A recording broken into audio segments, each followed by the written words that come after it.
Hello, chaps. I don't know why that keeps freezing at the end of that screen there. It did it last week as well. I shall have to have a look and see what I can do about that. But you get the point anyway. It's Friday. It's 5 o'clock. At least it is here, and you know what that means, chaps. It is time for the first one of the day. Let me just adjust the lighting in here. I'm looking a little bit bleached out at the moment. Let's just kind of calm that down a little bit. There we go. Oh, too dark. That's probably a happy medium, isn't it? There we go. So hope you've all had a fantastic week. It's been eventful here. I'll be filling you in a little bit more on the saga of my guitar buying activities this week. And I've got to tell you, I am feeling a little bit under the weather today, as it happens. I keep getting this kind of tickly cough and like a bit of a thick head, and and all, like, when you feel like you're getting the start of a cold, and it never amounts to anything. It sort of comes a little bit and then goes, and then you're all right for a few days. Well, I'm just on the sort of beginning of that cycle at the moment. So I am feeling a little bit, shall we say, not 100%. And I had a little bit of a mishap yesterday as well, a Dougal-related mishap, which basically ended up with me on my backside. And maybe I'll tell you a bit about that later. But we've got important things to do today. I've got a guitar over here that I'm going to unbox very, very soon. And let's just have a look and do a quick run through the roll call, the register, whatever we want to call it. I see Johnny H was first in, then Rob Baldwin to kill Timbo, Mark Kerno. Oh, Timbo's off to Manchester. Then we got Relaxing Meditation, Terry Day, Johnny Random, and Ian Clark is in. So is Ben Allmark, Sometimes Dim, Never Thin. Craig Stamen. Oh, I'm just going to put you up on screen there. Missed the last couple of weeks due to gigs, having my first beer now. I'll drop you an email to sort out dropping off the guitar for you to review. Yeah, Craig is going to loan me a very, very interesting, shall we say, guitar that I'm going to kind of put under my usual spotlight. Then we've got, and thank you very much, Craig, then we've got Dave Fiendish, Anton, Peter Collins, Peter Nicholson, Wayne Smith, PFY Guitars, Dr. Gomez 1, Sean House is in. So is Cylon Hybrid, David James, Theme Tunes, Robert Galbraith even. Grandpa Joe, let's put you up on screen there, Joe. Greetings, John, and all grey winter days are upon us. However, this is a great time to buy John's music theory book. I didn't know you were going to say that before I put it up on screen, I promise. And it will keep you sane during the winter months. Well, thank you very much. Yeah, I'll probably put the link to the book in the chat later. Getting a lot of fantastic feedback on that, actually. A lot of people saying that suddenly a lot of things are making sense. Well, that was the object of the exercise. Thank you if you've bought it, and if you, or even you're just thinking about buying it, much appreciated. Then we've got Watches and Guitars, who's doing a quick tutorial on Reaper. Yeah, Reaper is, I've been using it for years. It's fantastic. And then we've got Vincent Brennan, Amadeus, and who else we got? Scroll down. Peter Borthwick, Joe McMurray, James Hunt is in. So is John Ross, all the way from Florida. Then there's Sean in Pennsylvania, USA. I don't think there is another one, is there? There might be somewhere. Let me know in the chat if there's a Pennsylvania somewhere else. The live chat is a great way to spend my lunch hour. Yes, well, we're a few hours ahead of you. We're already on the beer, mate. Then we've got John Channing, Adam San, Edwin Toonan. How are you, mate? Greetings from a rainy Amsterdam. It's been a bit like that here in Redcar, it has to be said. Maybe we're on a similar sort of kind of latitude, or whatever it is they call it. Is it longitude that goes up and down, and latitude that maybe we're having the same weather because of that. Anyway, there's Bill Mumbo. Marvelous bloke, David Evans, and who else we got? We got Malcolm Spillett and Nancy Davis. Deco Dude is in. So is 60s Man, and we got Anton there, Steve Entwistle, Stephen Sproson, John Lawrenson, and DJW is in. No less. There's Colin Falcon, and Nathan is there. Who's just had a power cut. Well, nice to see you back among the land of the living, mate. Then we've got Graham Reeves, John Mack, and there's my phone going off. What is that all about? Yes, we'll just put that on Do Not Disturb, shall we? We got Calby and the Rocco Cat. Did I say that already? Wintry Montreal. There's Mark Greening, Cal Texper, Dave Stevens is in, and so is Gearview Mirror and Cy Rollinson. Mr. Chris 5254 is in. Pablo Hank is there, and Mark Lambert and the Time Prophet. There's that cough again. Thomas Mulvaney is in. And we've got Stuart Young, Tom Clark, Dogfather61. Stevie Mack is there. And scrolling down, I see we've got Iggy Tommy. And let's have a look. Savvy64 is in. I finished making that video you asked me about Savvy. That'll be coming up in the next few weeks. There's Frank Bolam, Jeff Crouch, Brad Dowell, and who else we got? Jay Ao Young, there's Geronimo as well, and Martin Bick. Steve Cassidy guitar, checking in from my new yacht thanks to the monetization. Yes, well, I bet you're gonna you'll be quite the tycoon soon enough, mate. Then we've got, who else we got? Let's have a look. Let's have a scroll down. Daniel Scott and Carl Tom is there. So is Stratboy 999. Peter Goddard 1960. Cape Cod Dog is in, and so is Howard Garner and Michael Purcell and Pennsylvania near Bath in Somerset. Thank you, Anton. I did not know that.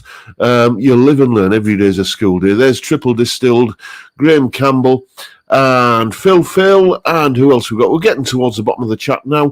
Phil Sequeira or Sequeira, I don't know how to pronounce that. I do apologise if I've just butchered it, but you know who you are. There's Murray Music, and who else we got? Curtis Lee, and I think that pretty much takes us to the end of the roll call. 170 in at the moment watching live, which is, as I say, it always kind of humbles me to know that I punch a fair way above my weight when it comes to getting viewers on my live streams. There are numerous guitar-themed channels with many, many more subscribers than me, and they do some fantastic live streams.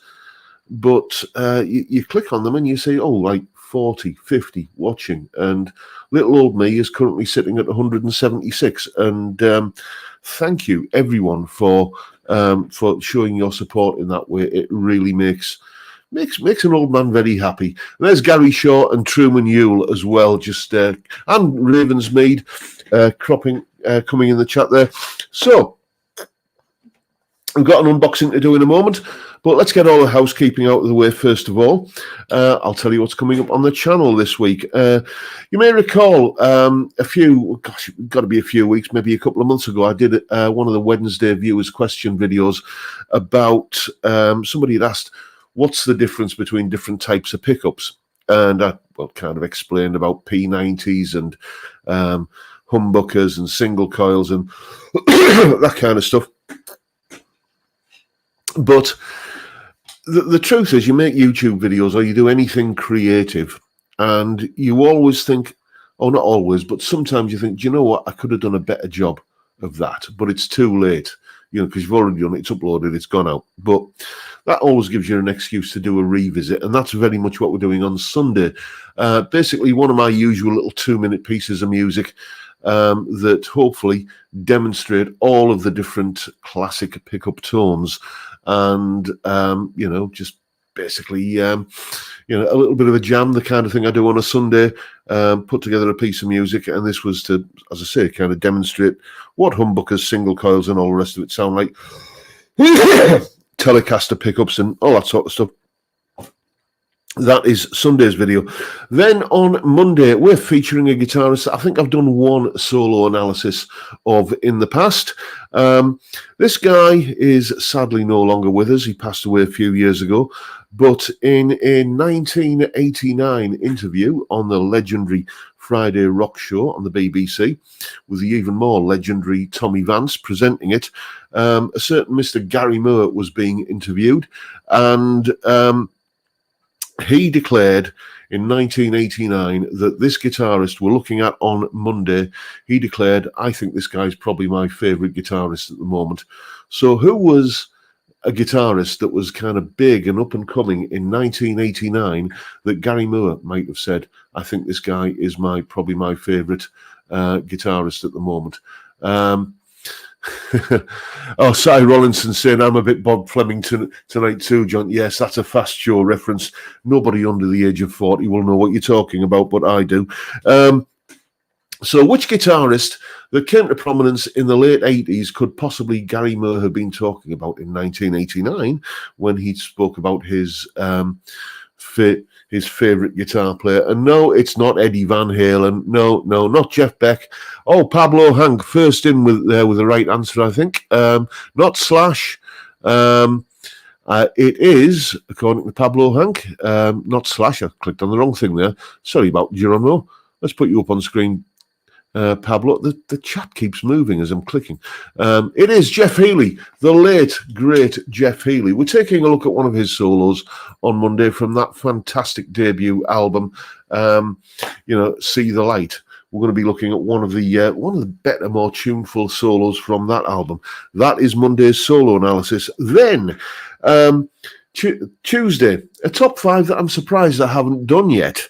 We're looking at my 5 favourite mods and upgrades that you can do to a guitar. And that's one of those videos that I thought I must have done that by now, but turns out I haven't. So we're doing that on Tuesday. Wednesday, another viewer's question video, and it concerns what I think of as probably the most versatile lead guitar lick that you can imagine. It's a guitar lick that you could make the case originates with someone like T-Bone Walker, and then Chuck Berry ran with it and made it his own.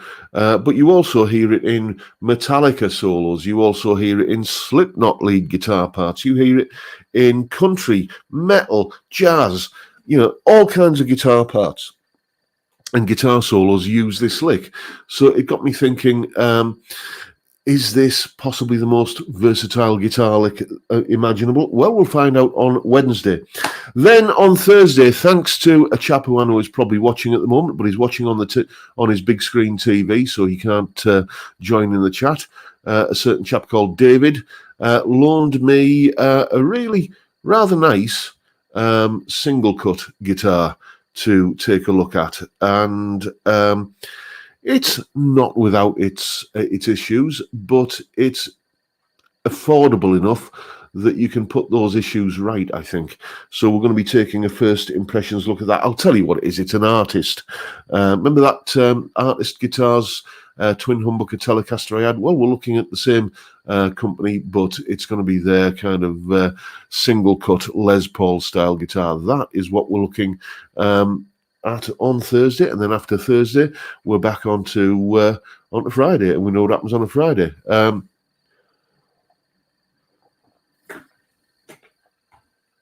Somebody's saying 204 watching now. Is this a record? Possibly, mate. I don't know. I don't tend to, because I'm kind of lazy. I can't be bothered looking at the analytics because it's not because I'm lazy. It's just because I don't want to start tailoring the videos that I make based upon what audiences and facts and figures. I just want to keep it honest and make the videos that I want to make, and if they can sink or swim on that.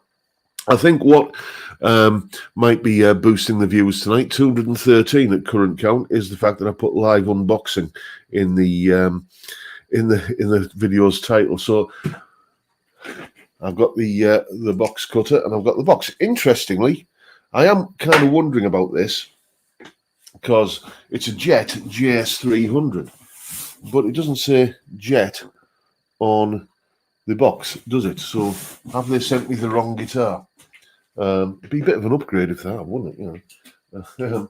Anyway, let's just do this. Try not to do myself any mischief or mishaps with this Stanley knife.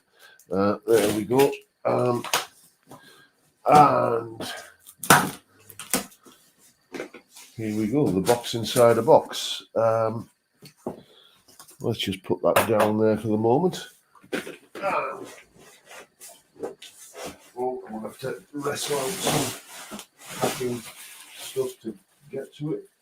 Put that over there, we're not interested in that. And here we go, chaps. Yeah, it is a Jet, it's not a Charvel. Yeah, I've heard so much about Jet guitars and none of it anything other than positive. A channel I've recently started watching, if you're not watching it, you should really check it out. There's a channel called The Studio Rats, and the self-confessed guitar snob, who's the main kind of guy on that channel, was playing, I think it was the JS300, the HSS guitar. It's not a Charvel, by the way, I can see. He was playing that and professed himself to be massively impressed with it. This is a guy who owns like Sirs and Core PRSs and stuff. So let's get this off here, and thanks in no small part to Mr. Steve Cassidy, who is in the chat at the moment. So many videos he's done about Jet guitars. I thought I'd take a chance on one. And there it is. It's a handsome looking beast, isn't it? It's like, it's not the one I thought I'd ordered. Excuse me. More lubricant required.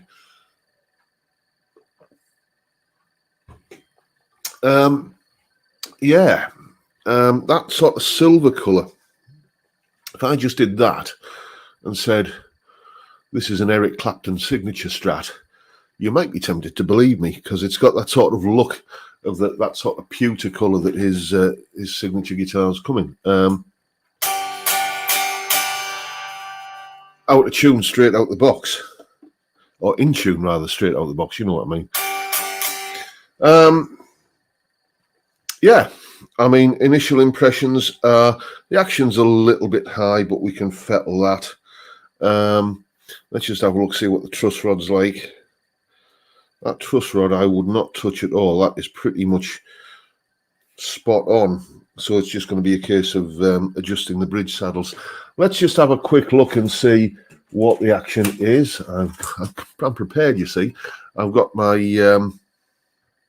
action ruler here.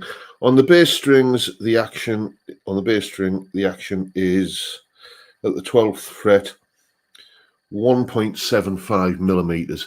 So, I mean, that's not a ridiculous high action. It is certainly playable, and impressed that it's pretty much in tune straight out the box. And neck feels pretty comfortable. The thing I've got with this, the dilemma I've got, is that I'm not really into Strats. I will be honest with you. I bought this. Let's get this out of the way.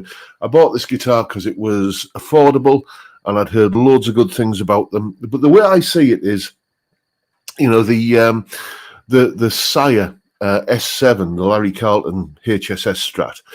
That's probably the best Stratocaster style guitar that I've ever owned. And if that didn't make me want to pick it up off the wall, or pick it up off the stand rather, take it down off the wall and use it on a regular basis, then is any Strat style guitar going to have that impact on me? I don't know. Let's get these boxes out of the way. So, but I am liking the look of this. I'm kind of glad that I ended up getting this one. This came from Merchant City Music up in Glasgow, and a big shout out to them because well, what happened was I originally ordered this guitar, or a variant on this guitar, in Sunburst with a tortoiseshell pickguard. I am a bit of a sucker for that. I originally ordered that from Gear for Music, and you know, basically what happened was I ordered it last Friday, on the Friday evening, and it was specified next working day delivery. And I thought, well, it's a bit late for it to be Monday, the next working day delivery. I was expecting it on Tuesday. And then Monday morning, I get an email saying the guitar hasn't been delivered by our supplier. We don't know when it will be, but we'll keep you informed. And I thought, well, hang on, I ordered the one that was listed as in stock. So I phoned them up, got on the customer services, spent kind of 15 minutes listening to Vivaldi, as you do. And spoke to the chap there, and he said, "Oh yeah, don't worry. Yeah, that's just we missed the deadline for getting it there for you on like today, Monday. So it's probably going to be with you tomorrow. But the stock has been allocated. That's just a standard email that gets sent out when we haven't got when we've kind of missed the deadline for delivery. So fair enough." Then that afternoon, another email from them. It's actually not in stock. Yeah, sorry. All we've got is a display model, and will you have that instead for like £25 off? And then showed me some photos. It was absolutely gopping. It was minging. It had gouges out of the headstock. The scratch plate looked like somebody had been kind of going over it with sandpaper, like a rough sandpaper as well. And I said, no, there's guitars in that condition listed as used on eBay for about 100 quid or less. So, I'll pay 100 for it, but that's it. Otherwise, cancel the order. And then they ignored me for a good 2 or 3 hours. So I cancelled the order anyway and ordered this from Merchant City Music. At which point, once the order had been cancelled, Gear for Music got back in touch with me and said, "Oh yeah, we can do you an alternative colour. It's at the same price." No, you're too late. You're too late. You can poke it, and I will not be buying from you again for a considerable time. Just as I'm kind of fumbling about here and relating that story, I've got to tell you, the neck on this is it's kind of almost got like rolled edges, and no fret sprout at all. This would pass the Phil McKnight sock test with flying colours. And yeah, it's got like, looking in the back here, I don't know if you can see that. I'll do the full deep dive review on this later, but it seems to have a full thickness trem block. And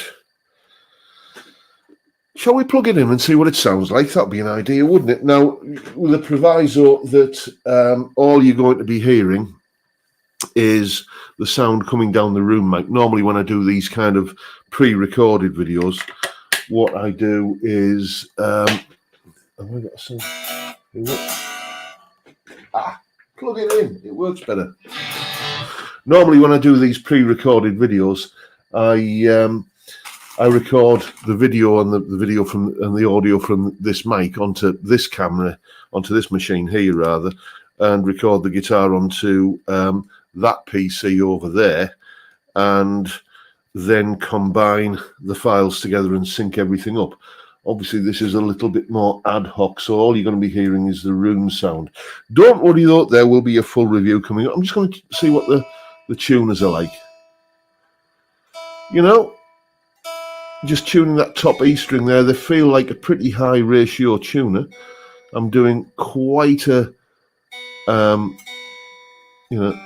not having to, kind of gingerly do it with like low ratio tuners. They don't feel lumpy or gravelly or, anything like that. Perfectly smooth. They're not locking tuners. Maybe that will be if I decide that I'm going to keep this guitar, which the jury is going to be out for some time.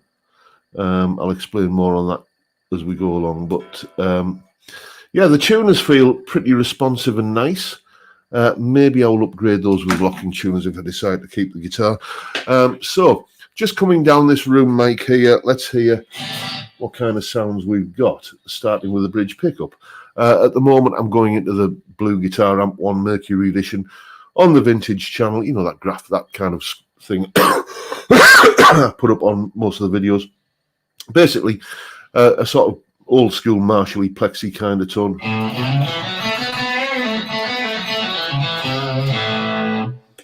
And then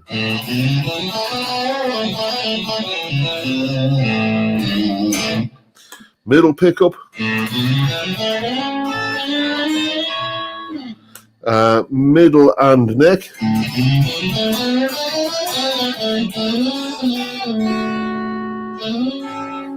and finally neck pickup.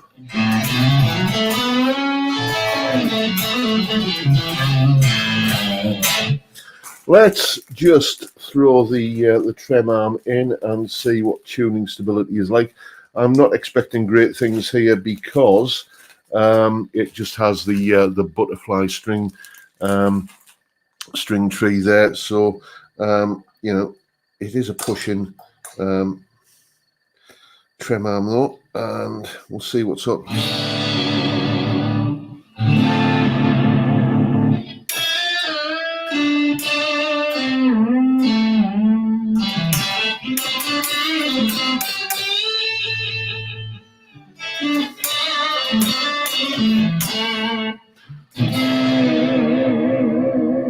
Now that is what I consider to be the sort of reasonable amount of tremolo use for like a non-locking or, you know, kind of budget tremolo unit.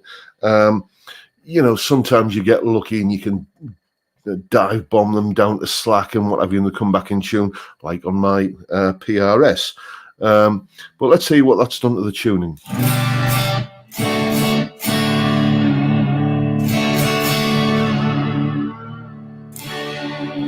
It's a little bit out, but I suspect a roller string tree there and a little bit of lubricant in the nut would go a long way to solving that. I mean, it's the pickups just in the room here are not at all what I was expecting. It was. Yeah, Jay Young saying doesn't sound very stratty. Maybe that's the fault of the room, Mike. It does in the room here.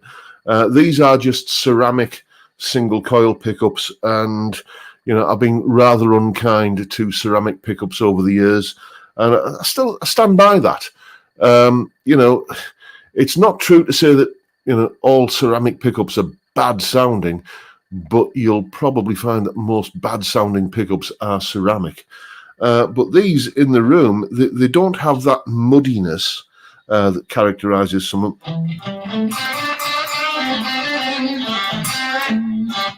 them. And they don't have that harsh, kind of too hot, overwound brittleness that many ceramic pickups have either. So if I'm going to keep this guitar, and it is a big if, then I don't think I'd be tempted to change the pickups. I just don't. String tree, probably. Tuners, perhaps. But, you know, nothing. I mean, this feels, I'll be honest with you, this feels like, do you remember back in, I think it was 2020 or 2021, I had the Fender Player Series Stratocaster. And this could easily cost the same as that guitar. It's got a real, and this doesn't feel like a £150 guitar. Let's just put it that way. It certainly feels better than a lot of the what's the replacement for the Squier Bullet series guitars, the Sonic guitars. It feels better than those. Just kind of doing like a little bit of a sort of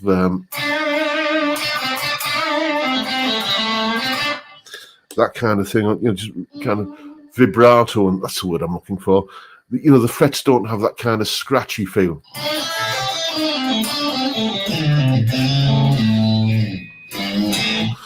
Time Prophet is saying,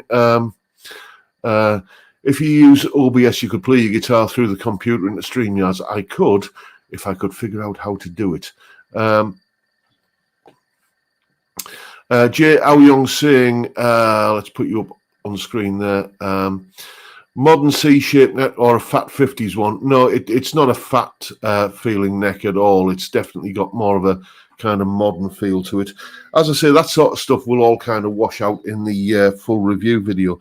But, you know, first impressions are that this does not feel like a sub £200 guitar. It doesn't even feel like a sub £400 guitar for that matter. This is... this has impressed me. It really has. I'm probably going to fettle with the action a little bit, try and get that a little bit lower down to my sort of 1 to 1.5 millimeter preference zone. But yeah, colour me impressed. It's ridiculous the kind of guitar you can get for less than 200 quid these days. I mean, roasted maple, and you know. Is this Wilkinson, this hardware? I don't think it is, but I know that some of them have Wilkinson hardware. But you've certainly... these aren't squared off fretboard edges, but I'm just kind of feeling it with my thumb now. That's definitely got a little bit of a kind of a rolled kind of thing going on.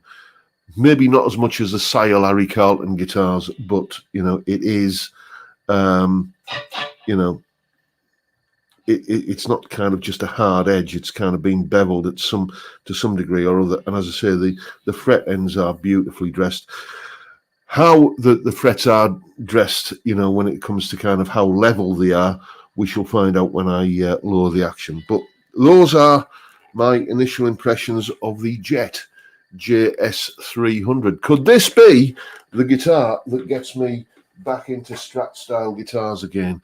I'm going to reserve judgment on that because it's a new guitar and it is currently basking in that new guitar novelty factor. You know, it's any new guitar, anytime you get a new guitar, it is the best thing since sliced bread, isn't it? You know, you love it because it's new and it's your new toy and you're enjoying playing with it. And oh, when it does this, and oh, and look at that, and oh, it's going to be good for doing it. You have that sort of period where you just kind of you know, getting to know it, and it's a joyous thing. It's when that phase is over and you are, you know, you're living with it every day. What's it like then? That's going to be the acid test of whether I keep this guitar or not. And, you know, as I say, I paid $149 for that. And it was free shipping from Merchant City Music. Big shout out again to Merchant City Music for the free shipping. And it was here. I ordered it on the Monday evening and it was here Wednesday morning. So, you know, as disappointed as I was with the service and the customer support from Gear for Music, I was massively impressed with Merchant City Music. As I say, take a guitar straight out the box and it's nigh on properly in tune. That's always a sign that somebody, the last person to kind of handle that guitar at the retailer, has cared. They've tuned it up before it's gone out and it's stayed in tune. Massively impressed. So let's have a look, see what's been going on in the chat. Craig Stamen, what you saying? 150 quid, great price, might have to get one, but the first mod I would do is scallop the board. I've been looking at those Faisleys with a scalloped board as well, because I've never played on one, and it would just, curiosity makes me think, should I? David Evans, yes, you're right, mate. It does look a bit like a Robert Cray Strat. Graham Reeves is saying, what is actually meant by ceramic, which I take to be plastic, versus Alnico pickups? Don't they both have magnets in? Yes, but here's the thing, right? Ceramic is, it's not plastic, it is clay. It's pottery, basically. And what they do, so I'm told, correct me in the chat if I'm wrong, but I'm told what they do is they get, you know, kind of liquid clay or kind of semi-liquid clay, and they mix it with iron filings. And they pour it into a mold, bake it off in a kiln, and then you've got, you know, this kind of piece of ceramic with iron filings in it, which you can then magnetize. That is a lot cheaper. It's a lot cheaper way of making a magnet than smelting metal. and kind of where alnico is aluminium, nickel, and cobalt, and you've got to mix those metals together in a specific ratio to get the alloy, which is either, depending upon the ratio you've got of those metals, you've got alnico 2, alnico 3, alnico 4, etc., etc.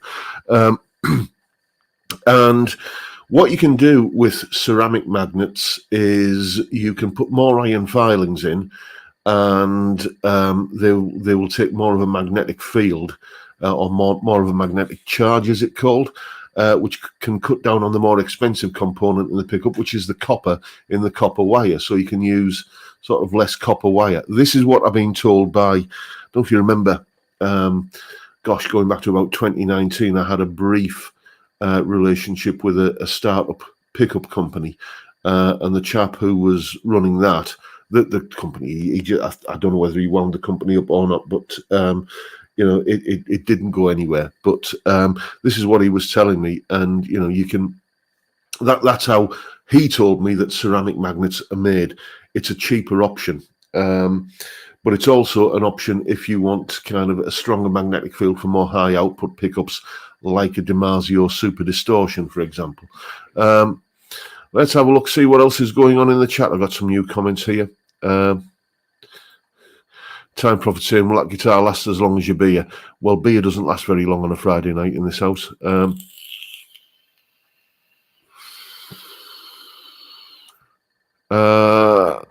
DJW is asking, what sort of hourly rate at a guess are the people on who produce that instrument? Well, you're getting into very, very deep territory there, and I don't claim to be an economist, but it is a guitar which will have been made in an economy where wages are less than they are in, say, the USA or the UK or Europe or whatever.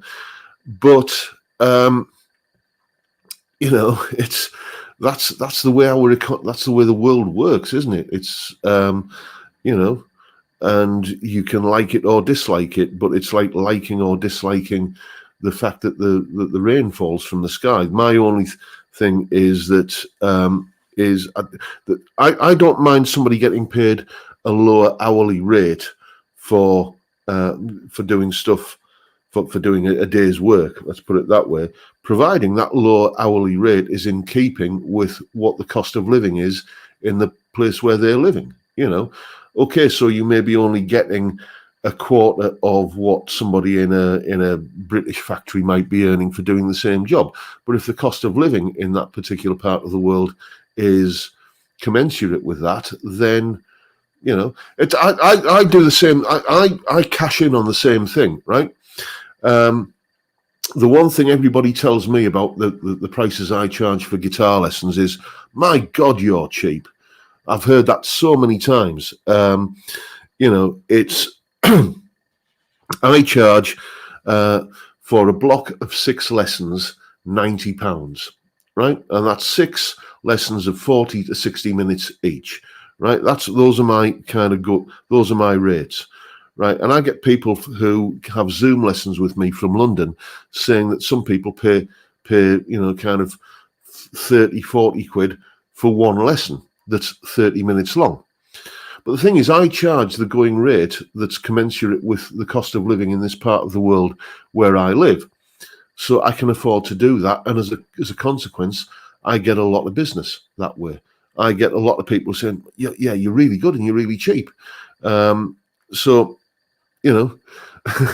It's there's one chap who is ashamed to tell his friends how little he pays for his guitar lessons because they would think he was being exploitative. But it is the way of the world.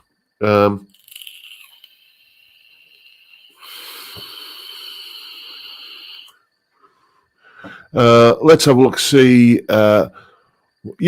Cal B and the Rocco Cat comes up with a great point there. CNC machines work cheaply. Indeed. That's it. There is Amadeus is saying, I hope you strap Mojo back. Beautiful design, comfortable. Hearing your thoughts. Many interested in hearing your thoughts on multiple models. Well, I'm not making any promises. At the moment, I am impressed with this guitar for the price. the one thing it does have is this pointless kind of scoop here. Where are we here? It's always hard looking looking at yourself on a monitor, which is to improve upper fret access. It doesn't though, because when your hand fits into that scoop, you're nowhere near if you want to go to the upper frets, you want the kind of scoop out here. But a certain well-known, well, he publicly commented on it anyway, so I don't have to be coy about it. Sam Deeks got in touch with me when I was making that comment on a guitar a while ago, and he said he did a custom build for a client who'd specified that scoop round the back of the guitar, and like me, he thought, well, it's a pointless idea, so I'm not going to do it. And the client was never noticed that it wasn't there.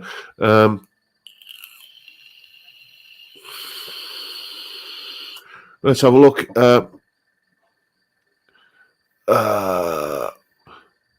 Ravensmead, what you saying there, mate? I bought a Jet JS300 3 months ago and very impressed for the money. I was looking forward to hear what you think. My only gripe was the trem bar didn't fit very well, felt a bit loose.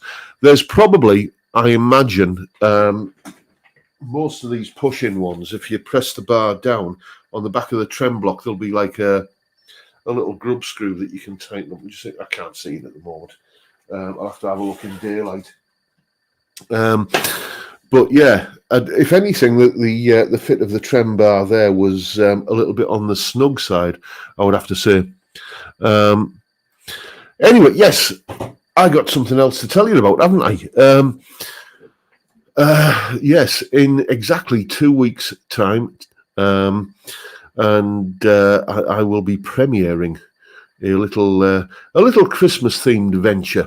I got in touch with a certain Mr. Cassidy, who's in the chat there, Steve Cassidy Guitar. If you're not already subscribed, go and subscribe to him. Fantastic channel. Me and Steve and the Lamb, again, another great channel. I got in touch with both of them and said, do you fancy doing a charity single for Christmas? And they were both on board with it, and we put it together, and I just finished kind of doing the video for it and everything this week. We were going to be getting another sort of reasonably high-profile YouTuber involved as well, but unfortunately, and I'm not going to tell you who it is because, I don't want to make the guy feel bad, but unfortunately, he had to back out at the last minute and isn't able to take part, but he sends us his best wishes. But yes, there is an absolute belter. Probably the tune that when you think of Christmas, you think of this tune. Put it that way. And we've done a version of it that's suitably guitar orientated, and it's going to be getting premiered on Friday, November the 24th, which, looking at my calendar there, is exactly 2 weeks tonight. The proceeds will all be going to Zoe's Place Baby Hospice. It's going to be released on all the usual streaming platforms: Spotify, Apple Music, iTunes, all the downloads, Google Play, Amazon. You can get it anywhere you usually get music. And hopefully on that Friday live stream, I'm going to have somebody here on the stream from Zoe's Place, just explaining a little bit about what they do, and who they are and what they're all about. And so, no, it's not Charity or Wizard, not Kirsty McCall and the Pogues. All of these are fantastic Christmas tunes. I say this every year. You only really, in terms of Christmas hit singles, you need the Slade one, the Pogues one, you need the Wizard one, and then, well, I'm struggling to think after that of any others that are essential. There's a few others that are nice to have, but I could listen to those on a permanent loop all over Christmas. And if you go anywhere near any supermarkets or shopping malls, you probably do listen to those on a loop from about the 1st of December onwards. Mind you, there are some houses, where are we now? 10th of November, there are some houses that I go past when I'm walking the dog that are already in full regalia, the kind of neon reindeers and on the roof and the Santa kind of climbing up the wall and everything. It's a bit early, folks. I would just say it is a bit early. 10th of November is a bit early to be celebrating something that was that used to be in December. I love Christmas, but I just used to prefer it when it was in December.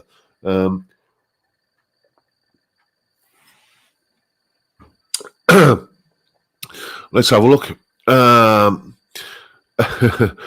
Rudolph. Silent Hybrid saying, hey, tell us about Dougal. Yes.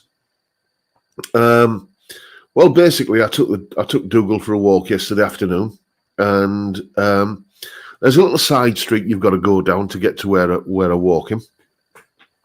And as I turned into that side street,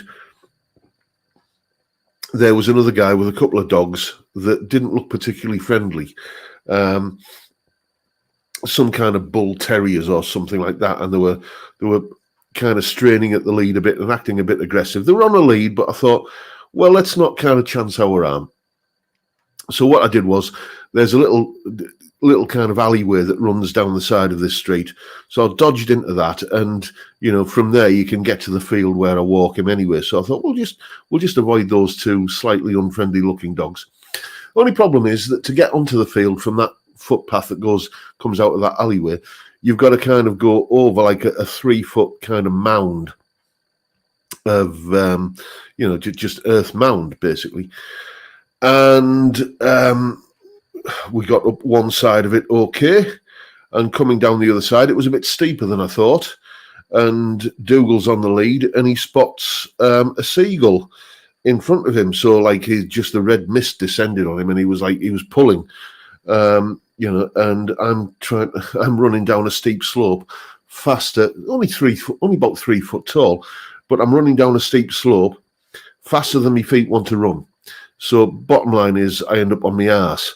And how can I put this? Dougal sees me, kind of prone, and I've twisted my ankle a bit as well and wrenched me back a little bit as well because I'm just clumsy and old.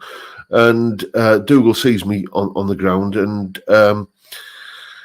he decides that he's going to get his front feet on my shoulders and give me some loving, basically. Let's leave it at that. He's kind of doing the hip thrusts, shall we say. And he was not to be dissuaded. Anyway, by the me getting up and what have you, and kind of shaking myself down, he managed to get himself all tangled up in his lead, and then he was kind of full on,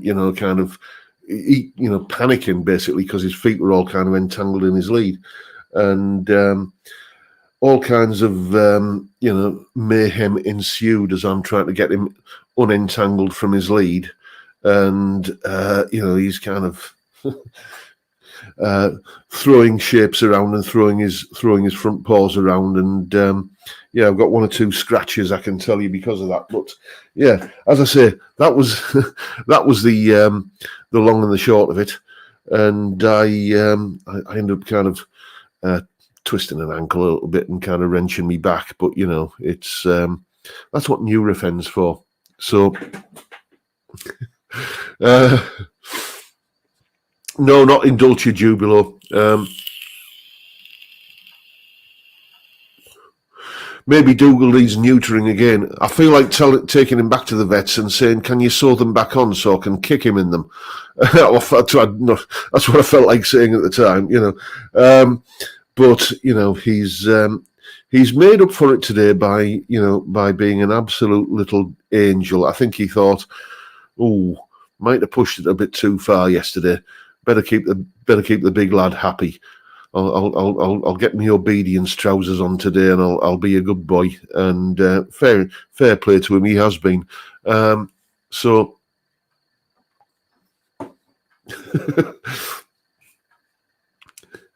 what you're saying there, Silent Hybrid? I wish all dog owners could be like you. We've got 2 Akitas, both around 57 kilos. We get asked with a pug charging at us since COVID. Many non-dog people. I think I know what you're saying there, mate. Yeah, a lot of people got dogs during COVID and during the lockdown, and didn't really know how to have dogs. Really, we've always had dogs. We've always had border collies. We had a Bedlington Terrier. very briefly a while ago, but we've always had border collies, and when we lost our last one, Taylor, we just wanted another dog, and Dougal was just this cute little ball of fluff at the rescue centre, and we thought, oh, we can't leave him here. So, they didn't tell us they were giving us a nutcase, but he's a good lad, really. He's not a bad bone in him.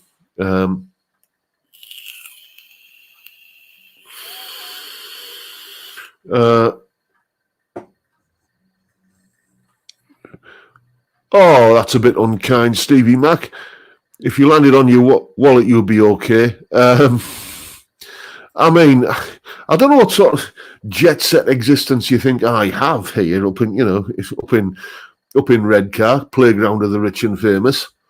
Indeed. I mean, the bills are paid every month, and there's a bit left in the bank, and I realise that makes me in this current day and age, that makes me and the missus, kind of fortunate, because that's not something everyone can say. But go back 10 years, go back less than 10 years, go back to 2016, and we were kind of hand to mouth at the time. So, and you know what happens? Oh, thank you, Anton. You're a gentleman, sir.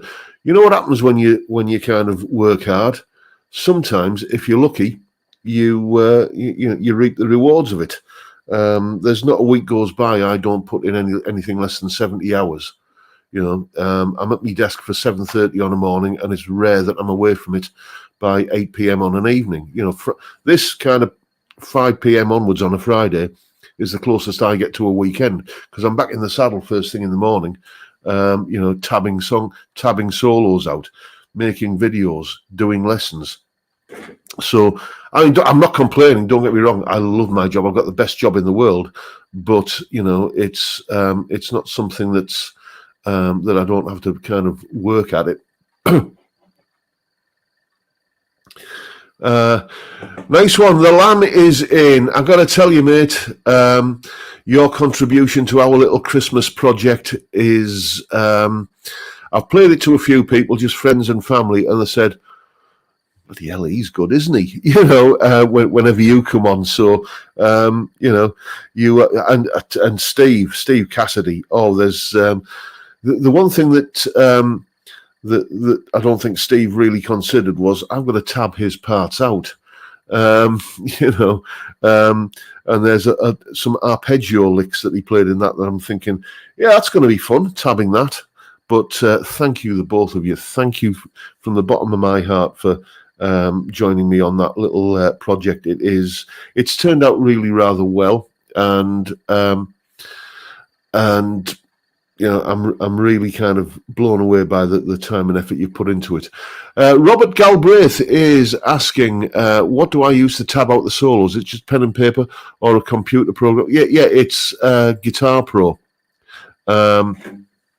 I use Guitar Pro. Guitar Pro currently is up at about Guitar Pro version 8. I'm still on version 5 because I'm a Luddite, and once I get used to using a piece of software, if it does everything I need, then why upgrade? Because everything's just going to be changed. All your keyboard shortcuts are going to be different. Everything that you need to use is going to be in a different menu or whatever. So, until Windows gets to a point where it just won't run Guitar Pro 5 anymore, then I'm going to stick with it. What was Chip Young is saying, if space is at a premium, is a model a better option than an amp, or do you use the naturalness of the guitar? 5-10 years ago, mate, I would have said that you do lose something by playing through a model, but these days I just don't think you do. I am massively tempted by the IK Multimedia Tonex pedal. That said, I've had bad experiences with IK Multimedia in the past, notably their Amplitude software, which I did not like at all. But I've heard nothing but good reports about the Tonex pedal. And not just from the reviews, but Mr. Toonan, who's there in the chat, is also singing its praises, and he ain't got any skin in the game, He's just a regular punter like me who pays for his own stuff. So, yeah, the amp modelers these days. I mean, occasionally I will still use guitar rig to record. I use it all the time for like various bits and pieces. The compressors and some of the effects in there are fantastic. I don't tend to use it much for guitar amp modeling, but all of the bass tones you hear and all of the stuff that I do is all through Guitar Rig. And the amp models in Guitar Rig 6 are far away better than Guitar Rig 5. Guitar Rig 5 was okay. Guitar Rig 6 was a quantum leap, and apparently Guitar Rig 7 is a quantum leap beyond that. Modeling and profiling now has got to the point where people, honestly, in a blind test, I don't think can tell the difference.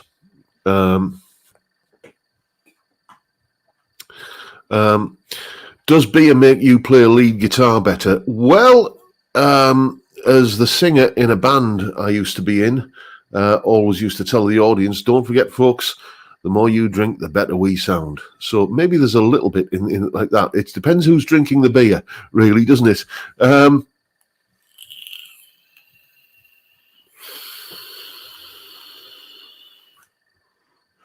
Yeah, Calby and the Rocco Cat. Yamaha THR5, good option. I used to have one of those, and it was a great little amp. The only thing I would say about it is the overdrive, the clean tones on it were huge. They were room filling. The overdrive tones recorded well, but in the room they didn't sound particularly big. It was like you go from a clean sound that's this big, and then you stomp on like on an overdrive preset, and it suddenly becomes this big again.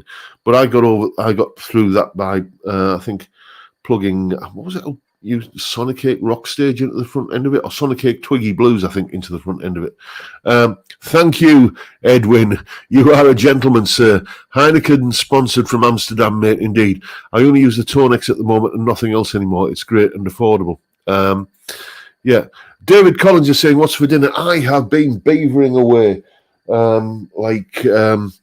like Gordon Ramsay. Swearing about as much as he does as well.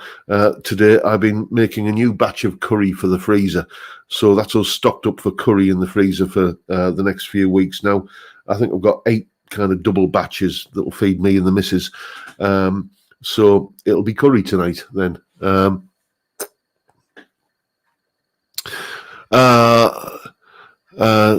Hanksing, I see Slash has left Marshall. Oh God, what's he going to go? The Slash sound is like the Marshall sound, though, isn't it?